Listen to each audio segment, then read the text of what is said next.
તો આ 4 ગ્રુપ જે છે એમાં 1 બાય 1 આપણે જોતા જઈશું. બધાની અંદર બહુ જ નાની નાની વેરિએશન છે, ઓછું નું થોડો ડિફરન્સ આવતો જશે. બાકી જે મૂળભૂત લક્ષણો છે એ આપણે જોઈ ગયા. જે ઓર્ડિનરી છે, જે બધા જ ત્રિઅંગી માટે એકદમ કોમન રહે, પણ બધામાં જે મૂળભૂત ડિફરન્સ છે ને એ અહીંયા 1 બાય 1 જોતા જઈશું. સૌથી પહેલું છે સાયલોપ્સીડા. તો સૌથી પહેલા જે નિર્માણ પામેલા ત્રિઅંગી માટે સાયલોપ્સીડા હશે, કારણ કે એ મેનરમાં જ આપેલું છે. એ હિસાબે સૌથી જટિલ તમે કોને લેશો? ટેરોપ્સીડાને લેશો, બરાબર. તો આ વર્ગની વનસ્પતિઓમાં ઘણા બધા પ્રાથમિક લક્ષણ જોવા મળે. વનસ્પતિમાં ગાંઠામૂળીની પણ હાજરી હોય. હમણાં જ વાત કરી ગાંઠામૂળી જેનો પ્રકારનો અંડરગ્રાઉન્ડ હિસ્સો હશે, જમીનની અંદરનો, જેની અંદર ખોરાકનો સ્ટોરેજ થાય, સંગ્રહ થાય, અને એના બેઝ પર તેને આપણે ગાંઠામૂળી એવું નામ આપી શકીએ. સલ્કીય પર્ણો જોવા મળે, મતલબ પર્ણો પણ વિકસિત નહીં હતા, અને મૂલાંગોમાં વિભાજિત કરાયું. જો નોટિસ કરવા જેવી મિત્રો આ વસ્તુ છે, મૂલાંગો હતા. જો મતલબ તમે જુઓ છો લક્ષણોમાં વિકાસ ચાલુ થઈ ગયો છે, ત્રિઅંગી બની રહ્યું છે, સ્થલજ જેની પાસે જીવન છે, પણ મૂળ જેવા વિકાસ પામવા જોઈએ હતા એવા સડનલી વિકાસ નહીં પામી ગયા. મૂલાંગો જેવી રચના જોવા મળી, જે હજુ દ્વિઅંગી માંથી આવી રહી હતી. મતલબ અહીંયા તમે સમજી શકો છો કે શા માટે આ દ્વિઅંગી માંથી ત્રિઅંગી બન્યા હશે. કારણ કે લક્ષણોમાં કે એકદમ ડ્રાસ્ટિક રાતોરાત ફેરફાર નહીં થઈ, એમાં ઘણો સમય લાગે, જેનો આઈડિયા મેં તમને પહેલા ચેપ્ટરમાં જ આપેલો. અને એનાથી જ નવી નવી જાતિઓનું સર્જન થયું દુનિયામાં. એક ઘટના માટે આપણે શબ્દ પણ યુઝ કર્યો હતો, એને કહેવાય સ્પેશિએશન. શું કહેવાય? કે જ્યારે લક્ષણોમાં ગંભીર બદલાવ આવી જાય અને ગંભીર બદલાવ પછી નવા લક્ષણો સાથેની નવી જાતિનો વિકાસ થાય, એને કહેવાય સ્પેશિએશન. અને એટલે જ આપણે પાઇપલાઇનમાં છે એવું કીધેલું ને, આપણે હ્યુમન જે છે મનુષ્ય પાઇપલાઇનમાં છીએ. આપણે લક્ષણો ચેન્જ નથી થયા એટલે તમને ત્રિનામી નામકરણથી અત્યારે ફિલહાલ ઓળખવામાં આવેલા છે. અહીંયા ફક્ત એક જ જીવંત જાતિ હાજર છે, બાકી બધા વનસ્પતિ નાશ પામી ગયા, કારણ કે એનું અસ્તિત્વ હવે જેમ ઉદ્વિકાસ આગળ વધે છે તેમ શક્ય નથી. તો આ એક ક્વેશ્ચન તમને પૂછી શકે. સાયલોટમ અને એક રહાનિયા. રહાનિયાનું એક્ઝામ્પલ તમારી ટેક્સ્ટબુકમાં એનસીઈઆરટીમાં પણ છે, જે જીવાશ્મી લિવિંગ ફોસિલ તરીકે ઓળખવામાં આવે છે. ત્રિઅંગીમાં જીવાશ્મી તરીકે ઓળખાતી વનસ્પતિ રહાનિયા હોર્નિયોફાઇટોન. રહાનિયા યાદ રાખશો ઇનફ છે. અને બીજી એક નામ પરથી યાદ રહી જાય એવી સાયલોપ્સીડામાં સાયલોટમ. બંને મળતા જુડતા શબ્દ છે. બીજું આવે છે લાઇકોપ્સીડા. લાઇકોપ્સીડામાં ટિપિકલી લાઇકોપોડિયમનું એક્ઝામ્પલ લેવાનું છું. તેને ક્લબ મોસ જે હોય એને આ વર્ગમાં મૂકવામાં આવી. હવે મોસ તો તમે કહેતા સાહેબ દ્વિઅંગી હતી, તો દ્વિઅંગીની અંદર મોસ જે છે સૌથી જટિલ દ્વિઅંગી હતા. હવે એમાંથી વિકાસ પામતા થોડા લક્ષણો સાથે જે ત્રિઅંગી વનસ્પતિ ડેવલપ થઈ, જેને ક્લબ મોસ તરીકે નામ આપીને આની અંદર મૂકેલી છે ફિલહાલ.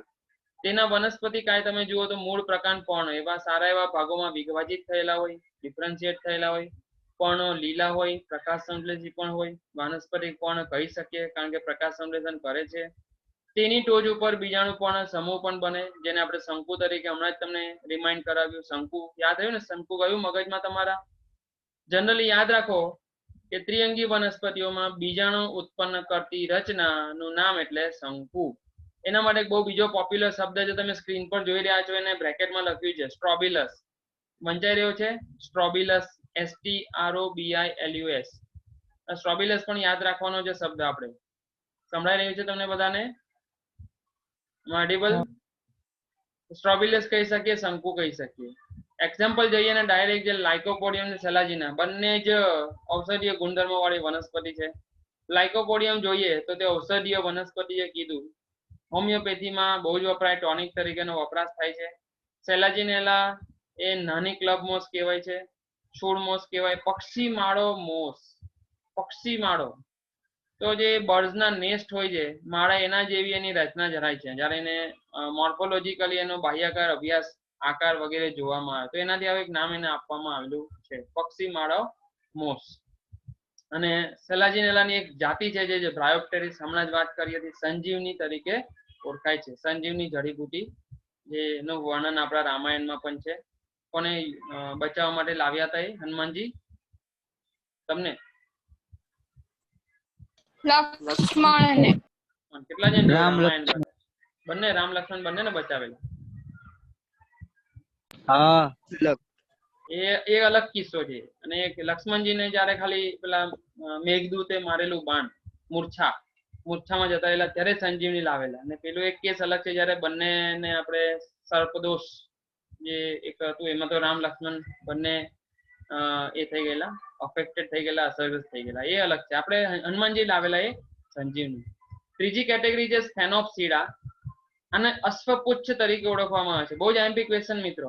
હોર્સ ટેલ, અશ્વ એટલે હોર્સ, એની પૂંછ એને ટેલ. તો અહીંયા જયારે એના પર્ણો, જે વાનસ્પતિક પર્ણો આવે છે, તે વાનસ્પતિક પર્ણોની ટોચ પર આવે ઘણા બધા છે ને શાખાઓ રચના જોવા મળે, શાખિત રચનાઓ. અને જયારે ઘોડાની પૂંછડી હોય ને એવો આકાર એનો થોડો થોડો લાગે, એટલે ત્યારથી આનું નામ પોપ્યુલર થયું છે અશ્વપુચ્છ. તો અહીંયા સીધો આ ક્વેશ્ચન પૂછાય છે કે ભાઈ આ 4 તમારી પાસે કેટેગરી થઈ ગઈ, 4 ઓપ્શન માટે આપવામાં જાય. પહેલા જો સાયલોપ્સીડા, લાઇકોપ્સીડા, સ્ફેનોપ્સીડા અને ટેરોપ્સીડા. એ પૈકી અશ્વપુચ્છ તરીકે ઓળખાય કોણ? આ સ્ફેનોપ્સીડા. તેના વનસ્પતિકાય મૂળ પ્રકાંડ ગાંઠામોડી પણ ધરાવે અને સલ્કી પર્ણો ધરાવે છે. પર્ણી સલ્કી હોય. સલ્કી એટલે શું? સલ્કી પર્ણો શું મતલબ કાઢો તમે? સિલિકાનું પર્ણ. એ તો અલગ વસ્તુ છે. સલ્કી પર્ણ એ બહુ પોપ્યુલર વર્ડ છે, તો આમ પણ આપણે યુઝ કરીએ છીએ. ડુંગળીના સલ્કી પર્ણો તમને ખબર હશે. એકચ્યુઅલી જે એકદમ પાતળા આવે અને ફોતરા જેવા, આપણે ફોતરા કહીએ ને, ફોતરા કાઢી નાખીએ ડુંગળી પરથી એનું જે હોય, પછી લસણ પરથી હોય. તો જ્યારે આવા પર્ણો હોય જે ગ્રીન ઓછા હોય, એટલે કે લીલા ઓછા હોય, અને પાછા એકદમ પતલા હોય, પેપરી હોય, પેપર જેવા પાતળા, જાડા ન હોય, તો એને સલ્કી પર્ણો કહેવાય. હવે અહીંયા જે બીજી એક ખાસિયત, હા બોલો. ડુંગળીનો એક કોષમાં 16 ડીએનએ હોય ને? હોય. ડુંગળીનો એક કોષ એમાં 16 ડીએનએ હોય ને? 16 ડીએનએ, 16 રંગસૂત્ર બેટા. રંગસૂત્રની સંખ્યા આપણે માપી શકીએ. ડીએનએ તો બહુ બધું હોય ને, એ રંગસૂત્ર બને પેલા ડીએનએ નું સંઘનન થાય એટલે રંગસૂત્ર. એટલે આપણે જનરલી જે ડેટા આપતા હોય છે અલગ અલગ પ્રાણીઓમાં, વનસ્પતિઓમાં, તેના રંગસૂત્રની સંખ્યાના ડેટા હોય આપણી પાસે. ઓકે. તો પ્રકાંડ ઓકે થયું ને ક્લિયર તમારું? એ જ પૂછવા માંગતા હતા કે બીજું કઈ? ના બસ એ જ. ઓકે. તમે એકચ્યુઅલી એને આખી દુનિયાને આપણે યાદ રાખવા જવાના નથી એમાં, બરાબર? ડુંગળી, બટાકા, તો એમાં તો બાયોલોજી પતી જશે. હવે એમાં છે અત્યારે જો ચેપ્ટરનું કોઈ કામ નથી, એ ચેપ્ટર આવશે તમારું જીનેટિક્સ 12મા ધોરણમાં. હવે એમાં છે ને આપણે મનુષ્ય તો આપણું તો ખબર જ હોય, પણ એવા પ્રાયોગિક પ્રાણી જેને આપણે જીનેટિક્સના પ્રયોગોમાં યુઝ કરીએ, તો ખાલી એટલાના ડેટા આવશે ભાઈ, એના જ યાદ રાખવાના છે, આપણે બધાને યાદ રાખવાના નથી, બરાબર? તો સ્ફેનોપ્સીડામાં જો આગળ વધીએ તો એના જે પ્રકાંડ અને પર્ણો આપણે જોઈએ છે, તેનું જે અધિસ્તર આવે, સૌથી ઉપરનું સ્તર, જ્યારે એનો એનાટોમી લેવામાં આવે, છેદ લેવામાં આવે, તો ત્યાં સિલિકાની હાજરી આપણને જોવા મળે. હવે જો નોટિસ કરજો, આ સિલિકાને કારણે એની સપાટી પણ ખરબચડી થાય. જેમ તમને યાદ હોય પેલા ડાયટમ્સમાં આપણે જોતા હતા, ડાયટમ્સમાં સિલિકાના કણોને કારણે એની સપાટી ખરબચડી હતી, આથી એને આપણે પેલા પોલિશ કરવા માટે ઇસ્તેમાલ કરતા હતા. તે ઘટના અહીંયા પણ જોવા મળે. તો હવે આવા અશ્વપુચ્છ જેવા આવા જે પર્ણો છે જે સિલિકા ધરાવતા, અને જ્યારે એકબીજા સાથે ઘસાય તો ત્યાં આગ લાગે. તો જંગલોમાં તમે જોશો ક્યારેક આવી અનિશ્ચિત આગ લાગી જતી હોય, તો એની પાછળ આ દ્વિઅંગી વનસ્પતિઓ જવાબદાર હશે એવું આપણે માની લેવાનું. પણ જરૂર નથી દર વખતે એ જ કારણ હોય, પણ એક કારણ આપણે એવું સેવી શકીએ અથવા એની પ્રેડિક્શન કરી શકીએ. કારણ કે આ આગ લગાડવા માટેનું બહુ જબરજસ્ત પરિબળ છે કે આ સિલિકા યુક્ત એના પર્ણોની ખરબચડી સપાટી એકબીજા સાથે ઘસારો પામે તો આગ જનરેટ થાય, તણખો બને. બીજાણુધણીનું નિર્માણ પ્રકાંડની વિશિષ્ટ શાખાઓ પર થાય છે, જેને બીજાણુધણી ઘર કહેવાય. શંકુની અંદરનો જે ભાગ હતો તે જ, અને લઘુચ્છ અંદર લાંબા ઘન શંકુનું પણ નિર્માણ કરે છે. આ શંકુ પ્રકાંડના અગ્રભાગે જોવા મળે, હવાઈ પ્રકાંડના. અહીંયા આપણી પાસે એક એક્ઝામ્પલ છે ઇક્વિસેટમ, તે સ્ફેનોપ્સીડામાં લઈશું. અને સૌથી ઇમ્પોર્ટન્ટ લાસ્ટ કેટેગરી ટેરોપ્સીડા, તે સૌથી આધુનિક કક્ષાના ત્રિઅંગી માનવામાં આવે છે, અને અત્યારે તે જ વધારે જોવા મળે, કારણ કે જટિલતા એનામાં આવી છે. હજી મોટામાં મોટો ત્રિઅંગી જો સમૂહ હોય તો એ ટેરોપ્સીડા છે. અને એમાં જ આવે છે આપણા સૌથી ઇન્ટરેસ્ટિંગ પ્લાન્ટ, જેને હંસરાજ તમે નાનપણથી કરતા આવ્યા. અંગ્રેજીમાં એને કહેવાય ફર્ન, FERN. બીજું પણ એક નામ છે એનું નેફ્રોલેપિસ. એ પણ યાદ રાખવાનું છે આપણે, નેફ્રોલેપિસ. હંસરાજના જનરલી જુઓ એ પર્ણો બધા મહાપર્ણી હોય, ગુરુપર્ણી હોય. તો જેમ આગળ વાત કરી લઘુપર્ણી અને ગુરુપર્ણી બે પ્રકારના ત્રિઅંગી ડિવાઈડ કરી દીધા, તો એમાં ગુરુપર્ણી પ્રકારના હોય છે આ હંસરાજ. ગાંઠા મૂડી જે નીચે જોવા મળે નાની હોય, પર્ણોની કદ મોટી હોય મહાપર્ણીઓને કારણે. તો આ એની ખાસિયત રહેશે. અહીંયા કોઈ અશ્વપુચ્છ જેવી રચના હોતી નથી. હવે 1 by 1 જોતા જાઓ, એક એક મહત્વની વાત આવી રહી છે. દરેક એક્ઝામ્પલ છે, દરેક એક્ઝામ્પલ સાથે એક સેન્ટેન્સ સંકળાયેલો છે કે MCQ છુપાયેલો છે.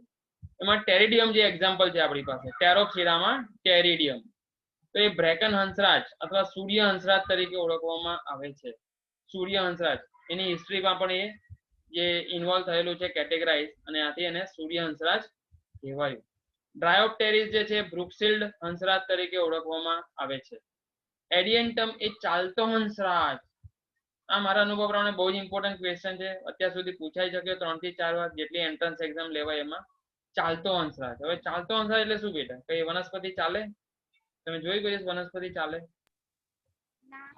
પણ આ તમને લાગતું અપવાદ હશે. એવું પણ નથી, અપવાદ પણ નથી. તમને કશે એવું ભણ્યા પેલું વાનસ્પતિક પ્રજનન વિશે આઈડિયા હશે. વાનસ્પતિક પ્રજનન ઘટના. તમે પેલા બગીચામાં જાઓ, ગાર્ડનમાં, ત્યાં તમે જુઓ પેલા એના એના જે ઘાસ ઉગેલા, લોન, જેને આપણે લોન કહીએ, લોન ગ્રાસ, એ કેટલા ફટાફટ ઉગી જાય, એકમાંથી બીજું, બીજામાંથી ત્રીજું, એમ ફટાફટ છે ને આખા બગીચામાં તમારી લોન છવાઈ જાય. એ એકચ્યુઅલી એક પ્રકારનું વાનસ્પતિક પ્રજનન છે. તો એવી જ વાનસ્પતિક પ્રજનનની ક્ષમતા અહીંયા એડિયન્ટમ નામના એક હંસરાજની જાતિ પાસે છે. લખ્યું છે અહીંયા જુઓ કે આ વનસ્પતિનું જે પર્ણ આવે, એ પર્ણની જે ટોચ છે, એ પર્ણની ટોચ જેવી નજીકમાં પાછું જમીનના સંપર્કમાં આવે ને, એટલે ત્યાંથી એક નવા વનસ્પતિનો ઉદ્ભવ શરૂ થઈ જાય. નવો આખો એક એડિયન્ટમનો છોડ બની જાય. એટલે અલ્ટિમેટલી જો તો આ નામ ખાલી એને આપેલું છે એમ જ, પણ છે શું? એની પાસે વનસ્પતિક પ્રજનન કરવાની ક્ષમતા છે, અને બહુ ઝડપી દરથી તે ફેલાઈ જાય છે. નવા નવા બીજા એડિયન્ટમના છોડ બનાવી દે છે, અને આથી એને ચાલતો હંસરાજ ખાલી એવું નામ આપી દીધું, કારણ કે ફટાફટ એકમાંથી બીજો, બીજામાંથી ત્રીજો રીતના બન્યા જ કરે. તો એ લક્ષણ છે એને ધ્યાનમાં રાખીને આપણે ચાલતો હંસરાજ કહી રાખેલું છે. કોને? એડિયન્ટમને. ઓકે, તો યાદ રાખવાનું છે, બહુ ઇમ્પોર્ટન્ટ ક્વેશ્ચન છે મારા હિસાબે. એડિયન્ટમ ચાલતો હંસરાજ. તો અહીંયા આપણું લગભગ 4 કેટેગરી છે એ કમ્પ્લીટ થઈ ગઈ. હજુ એક બે થોડું વર્ણન છે ખાસ. સેલાજિનેલા, સાલ્વેનિયા, બે જે પ્લાન્ટ છે આપણે એને સેકન્ડ કેટેગરીમાં લીધા લાઇકોપ્સિડામાં. તો એમાં વિષમ બીજાણુ ત્રિઅંગી સેલાજિનેલા છે, સાલ્વેનિયા છે, એમાં માદા જન્યુજનક બનતો હોય છે, અને તે પિતૃ બીજાણુજનક પર ડિપેન્ડન્ટ હોય છે, પરોપજીવન ગુજારતો હોય છે. તો એના કેસમાં પરોપજીવન શક્ય થાય છે. યુગ્મન જે બની જાય છે તે તાજા ભ્રૂણમાં વિકાસ માદા જન્યુજનકમાં થાય છે. એટલે માદા જન્યુજનકમાંથી આગળ જ્યારે જે નરજન્યુ અને માદાજન્યુ બન્યા હોય તેની વચ્ચે ફલનીકરણની ઘટના થાય અને યુગ્મન તૈયાર થતો હોય છે. તે આંશિક રીતે અંતઃબીજાણુક વિકાસ દર્શાવે, આંશિક રીતે. અને આ એક અપવાદરૂપ કેસ તમે પાછો લઈ શકો છો. સેલાજિનેલા માટે કેસ છે, તેના જીભ આકારના પર્ણો હોય છે. લાક્ષણિક રીતે એના પર્ણો જે હોય છે તે જીભ આકારના લાગે છે, ટંગ આકારના લાગે છે, અને તે પાણીનો સ્ત્રાવ કરી શકે છે. બીજાણુધાની અને યુવાન પર્ણોને આથી ભેજયુક્ત રાખી શકે છે. એક સેલાજિનેલાનું ખાસ લક્ષણ અહીંયા ડિસ્કસ કર્યું. કેટલીક ત્રિઅંગીમાં સુકાયક મૃતોપજીવી હોય છે. આ પણ પાછો એક અપવાદ આવ્યો. જુઓ, કેટલીકમાં, બધામાં નથી લઈ રહ્યો. સુકાયક એટલે શું? તો જે એનું જન્યુજનક દેહ છે, જે ગૌણ તબક્કો છે, તે ક્યારેક મૃતોપજીવી હોય. મૃતોપજીવી બનવાની જરૂર ક્યારે પડી હોય? જો એ સ્વયંપોષી ન હોય તો, પ્રકાશ સંશ્લેષિત ન હોય તો. અને સેલાજિનેલા અને સાલ્વિનિયા જે કેટેગરી છે તેના વિષમ બીજાણુક વનસ્પતિઓ જન્યુજનકને સુકાય કહેવામાં આવે છે. તો આપણે જોઈ જ ગયા. પણ અહીંયા નોટિસ કરવાની વસ્તુ એ છે કે કેટલીક વાર એ જન્યુજનક મૃતોપજીવી પણ હોઈ શકે. મૃતોપજીવી એટલે જમીનમાં ઉગતા હોય તો જમીનમાં એવા કોઈ સડી રહેલા કાર્બનિક ઘટકો હોય, કોઈ વનસ્પતિના ભાગો જે નીચે ખરી ગયા હોય, અને તેમાંથી જે કાર્બનિક પોષક દ્રવ્ય મળતું હોય તેના પર તે આધારિત થઈ જતા હોય છે. તો આ હતું ત્રિઅંગી વનસ્પતિ વિશેનું વર્ણન. એક વસ્તુ જે રહી ગઈ છે નોટબુકમાં હું લખાઈ દઉં છું તમને. નોટબુક લઈને બેઠા છો ને, લખો એઝોલા. એક વર્ડ છે, નામ આવેલું એઝોલા. એઝોલા. હા, એ એઝોલા પણ એક ત્રિઅંગી વનસ્પતિ છે ને, એ પણ તમને કહી દઉં બેટા, એક હંસરાજની જાતિ છે. હંસરાજ કે એક વનસ્પતિ નથી, કોઈ એક વનસ્પતિની જાતિ હોય ને એના ઘણા, એટલે કે વેરાયટી હોય, જાતો. જેમ યાદ કરો ફર્સ્ટ ચેપ્ટર, તો અલગ અલગ જાતો હોય, અલગ અલગ જાતોમાં થોડા થોડા એના લક્ષણો અલગ અલગ હોય. તો એક જલજ હંસરાજ છે એઝોલા. શું છે? જલજ હંસરાજ. શું સમજીએ? એટલે જલજ હંસરાજ મતલબ પાણીમાં ઉગતો હંસરાજ હશે, બરાબર? એ પાણીમાં જે હંસરાજ ઉગે છે, સાથોસાથ એની પાસે લાક્ષણિક રીતે જે કહેવા માંગુ છું કે તે બીજીએ સાથે સહજીવન દર્શાવે. બીજીએ સાથે સહજીવન દર્શાવે. બીજી એ ખબર ને? નીલહરિત લીલ. નીલહરિત લીલ. એમાં બીજા પણ એક્ઝામ્પલ આવશે, પણ અત્યારે ત્રિઅંગીમાં તો આપણી પાસે એક જ છે. ત્રિઅંગીમાં એઝોલા નામનો જલજ હંસરાજ એ નાઇટ્રોજન સ્થાપનની ઘટના સારી રીતે થાય તે માટે બીજીએ સાથે નીલહરિત સાથે સહજીવન બતાવે છે. તો અહીંયા અત્યાર સુધી આપણી પાસે એક જ સહજીવનનું ઉદાહરણ અહીંયા આવ્યું છે. એ ખાસ અહીંયા એઝોલા માટે જ યાદ રાખવાનું છે અને કોની સાથે છે એ પણ યાદ રાખવાનું છે. ઓકે,